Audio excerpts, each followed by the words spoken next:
താങ്കൾക്ക് എന്താ തോന്നിയത്? അച്യുതാനന്ദൻ മേനോൻ അല്ല അതിനകത്ത് പ്രതി, CPI ആണ്. അന്ന് CPI ഇന്ദിരാഗാന്ധിയുമായി പിണങ്ങാൻ തയ്യാറാകുമായിരുന്നു എങ്കിൽ അച്യുത മേനോന് ആ വിഷയത്തിനെ വെച്ച് രാജിവെക്കാമായിരുന്നു. അന്നത്തെ ദേശീയ രാഷ്ട്രീയത്തിൽ CPI കോൺഗ്രസിന് കൂടെ നിൽക്കുകയാണ്.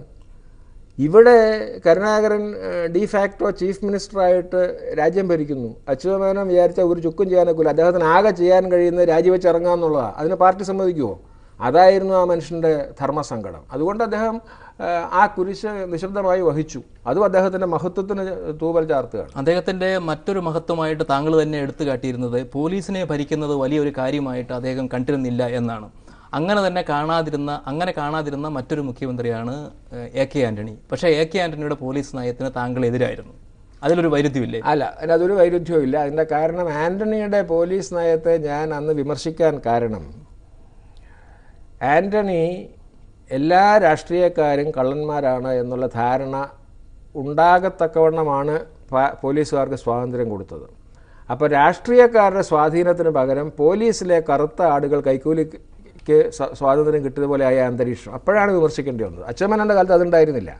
അച്യുതമേനോന് ചടപടാലിറ്റിയിലൊന്നും വിശ്വാസം ഉണ്ടായിരുന്നില്ല. അച്യുതമേനോന് 2 സലാം, ഇപ്പം കരുണാകരൻ്റെ അടുത്ത് സലാം വയ്ക്കാൻ പോകുമ്പോൾ പോലീസുകാർ അടിയിൽ 2 എക്സ്ട്രാ ലാടം വെച്ച ചെരുപ്പിട്ടുകൊണ്ട് പോകും. എട്ടക്കാന്ന് അടിക്കുമ്പോൾ കൂടുതൽ ശബ്ദം കേട്ടാൽ അദ്ദേഹത്തിന് കൂടുതൽ സന്തോഷമാണ്. അതൊന്നും അച്യുതമേൻ്റെ അടുത്ത് ചിലവാകില്ല, ആന്റണിയുടെ അടുത്തും ചിലവാകില്ല. അല്ല, അതിനപ്പുറം ഈ ഓംബുഡ്സ്മാൻ അംഗത്വം ഇല്ലാതാക്കിയത് അദ്ദേഹം മുഖ്യമന്ത്രി ആയിരുന്നത് സമയത്തായതുകൊണ്ട് അതിൻ്റെ പേരിൽ അദ്ദേഹത്തോടൊരു വൈരാഗ്യം മനസ്സിൽ കിടപ്പുണ്ടായിരുന്നു? ഇല്ല, അദ്ദേഹത്തോട് വൈരാഗ്യത്തിൻ്റെ ആവശ്യമില്ല. അതിന് ഒന്നാമത്തെ കാര്യം. ഒന്നാമത് ഈ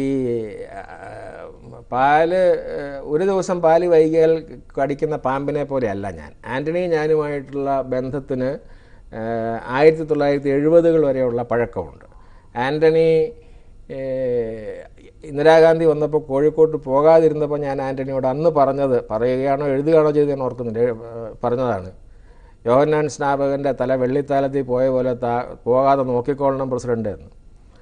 അപ്പോൾ അങ്ങനെ ഒരു വ്യക്തിബന്ധമുണ്ട്. എനിക്ക് അദ്ദേഹത്തോട് വലിയ ബഹുമാനമുണ്ട്. അദ്ദേഹം നാളെ ഇന്ത്യയുടെ പ്രധാനമന്ത്രി ആയാൽ ഞാൻ അതിൽ വളരെയേറെ സന്തോഷിക്കും. അദ്ദേഹത്തിന് കുറവുകളില്ല എന്നുള്ളതല്ല, അതിനൊക്കെ പരിഹാരം ഉണ്ടാക്കി പോകാനുള്ള സാധിക്കണം.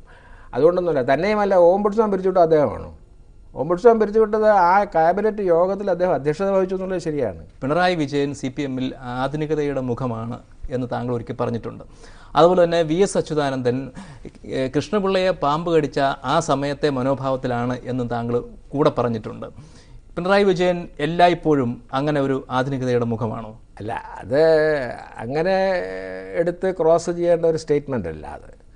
ഈ അച്യുതാനന്ദനെ കുറിച്ച് ഞാൻ പറഞ്ഞ അത് ഇപ്പോഴും പറയാവുന്ന ഒരു സംഗതിയാണ്. കൃഷ്ണപിള്ളയെ പാമ്പ് കടിച്ച കാലത്താണ് അദ്ദേഹം ഇപ്പോഴും ജീവിക്കുന്നത് എന്നുള്ളത് ശരിയാണ്. പക്ഷേ പിണറായിയുടെ മുഖമാണ് ആധുനികതയുടെ മുഖം എന്നുള്ളൊരു തെളിവാണല്ലോ അദ്ദേഹത്തിൻ്റെ കയ്യിൽ ഈ പാർട്ടിയെല്ലാം വന്നുപെട്ടത്. അല്ലെങ്കിൽ അദ്ദേഹത്തിന് ഗുരുസ്ഥാനീയനായ അദ്ദേഹത്തിൻ്റെ അച്ഛനാവാൻ പ്രായമുള്ള ആളല്ലേ VS, വിശ്വസ്തനായിട്ട് കൊണ്ട് ഏൽപ്പിച്ചു കൊടുത്തതല്ലേ. അപ്പോൾ കാലഘട്ടത്തിന് വന്ന മാറ്റങ്ങൾ VS തിരിച്ചറിയാതിരുന്നുകൊണ്ട് പഴയ കണക്കുകൂട്ടലുകൾ വെച്ച് ഈ അതേ വെട്ടിനിരുത്തൽ ഫിലോസഫിയിൽ ഭരിക്കാൻ തുടങ്ങിയപ്പോഴാണ് ഈ കുഴപ്പമുണ്ടായത്. അപ്പോൾ അതുകൊണ്ട് ആ അഭിപ്രായത്തിനൊന്നും വ്യത്യാസമില്ല. എന്ന് വെച്ചാൽ മൂന്നും പറഞ്ഞ പോലെ ഒന്നുമല്ല ഞാൻ പറഞ്ഞത്. ഒന്നാമത് എനിക്ക് എന്തും പറയാനുള്ള സ്വാതന്ത്ര്യമുണ്ടല്ലോ. പെൻഷൻ കേന്ദ്ര ഗവൺമെൻറ് തരുന്നു എന്നുള്ള സർക്കാരുമായിട്ട് എനിക്കൊരു ബന്ധവുമില്ല. പക്ഷേ VS ഒരു പഴയ കമ്മ്യൂണിസത്തിൻ്റെ പരാജയപ്പെട്ട പ്രത്യയശാസ്ത്രത്തിൻ്റെ പ്രതീകമാണ്. പിണറായി കമ്മ്യൂണിസ്റ്റ് പ്രസ്ഥാനത്തിനും കമ്മ്യൂണിസ്റ്റ് ആശയങ്ങൾക്കും ഉണ്ടെന്ന് അവരവകാശപ്പെടുന്ന, എല്ലാവരും സമ്മതിക്കുന്നില്ലെങ്കിലും അവരവകാശപ്പെടുന്ന ചലനാത്മകതയുടെ പ്രതീകമാണ്. പക്ഷേ പഴയ കമ്മ്യൂണിസത്തിന് ചില നന്മകളില്ലേ, അത് അപ്പാടെ നിരാകരിക്കാൻ കഴിയുമോ? ഇല്ലല്ലോ, ഈ പറഞ്ഞതിനകത്ത് നിരാകരിക്കുന്നില്ലല്ലോ. ഞാൻ അച്യുതാനന്ദൻ്റെ കാര്യത്തിൽ ഒരു വ്യക്തി എന്നുള്ള നിലയ്ക്ക് ഒരുപാട് കാര്യത്തിൽ ഞാൻ അദ്ദേഹത്തെ ബഹുമാനിക്കുന്നയാളാണ്, അച്യുതാനന്ദനെ. അപ്പോൾ ഉദാഹരണത്തിന് അച്യുതാനന്ദൻ വ്യക്തിപരമായി കൈക്കൂലി വാങ്ങിച്ചു എന്നാരും പറഞ്ഞിട്ടില്ല. അച്യുതാനന്ദൻ പാർട്ടിക്ക് വിരുദ്ധമായിട്ട് സ്വന്തം കാര്യം നോക്കി നടന്നു എന്നാരും പറഞ്ഞിട്ടില്ല. ഇന്നിപ്പോൾ നാളെ അച്യുതാനന്ദനെ കോൺഗ്രസ്സുകാർ സപ്പോർട്ട് ചെയ്യാം എന്ന് പറഞ്ഞാൽ അദ്ദേഹം പിണറായിയെയും പ്രകാശ് കാരാട്ടിനെയും വിട്ട് കോൺഗ്രസിൻ്റെ നേതാവായിട്ട് NCPക്ക് തുല്യമായൊരു കക്ഷിയൊന്നും ഉണ്ടാക്കി പോവില്ല. അതൊക്കെ വലിയ കാര്യങ്ങളല്ലേ. അതുകൊണ്ട് അച്യുതാനന്ദന് ഉള്ള നന്മകൾ പോലെ തന്നെ പഴയ കമ്മ്യൂണിസ്റ്റുകാർക്ക് നന്മയുണ്ട്, ഇല്ലെന്നാരാ പറയുന്നത്? തീർച്ചയായിട്ടും ഉണ്ട്. പക്ഷേ അതുകൊണ്ട് വരുന്നത് എന്താണെന്ന് വെച്ചാൽ, ഇപ്പോൾ പി ഗോവിന്ദപിള്ളയെ പോലെ ഉള്ള ഒരാളൊക്കെ അദ്ദേഹത്തിൻ്റെ നന്മകൾ കൊണ്ട് മാത്രമല്ല ഇപ്പോൾ കമ്മ്യൂണിസ്റ്റായിട്ടിരിക്കുന്നത്, അല്ല പാർട്ടിക്ക് തുടരാൻ കഴിയുന്നത്. കുടുംബവുമായിട്ട് തന്നെ വളരെ അടുത്ത് ബന്ധമുള്ള ആളാണ് പി ഗോവിന്ദപിള്ള. അപ്പോൾ അദ്ദേഹത്തെ പോലെ ഒരാൾക്ക് കമ്മ്യൂണിസ്റ്റ് പാർട്ടിയുടെ ഉന്നത ശ്രേണിയിലേക്ക് എത്താൻ കഴിയാത്തത് എന്തുകൊണ്ടാണെന്ന് താങ്കളുടെ വിശകലനം? അല്ല, അത് ഇപ്പം ഉന്നത ശ്രേണിയിൽ എത്താൻ കഴിയാതിരുന്നത് അദ്ദേഹം ബൗദ്ധിക മേഖലയിലാണല്ലോ വ്യാപരിച്ചത്.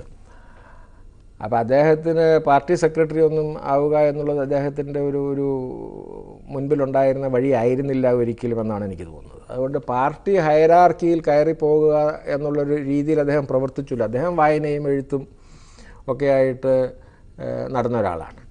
പിന്നെ 67 അദ്ദേഹത്തെ വേണമെങ്കിൽ വിദ്യാഭ്യാസ മന്ത്രിയാക്കാമായിരുന്നു.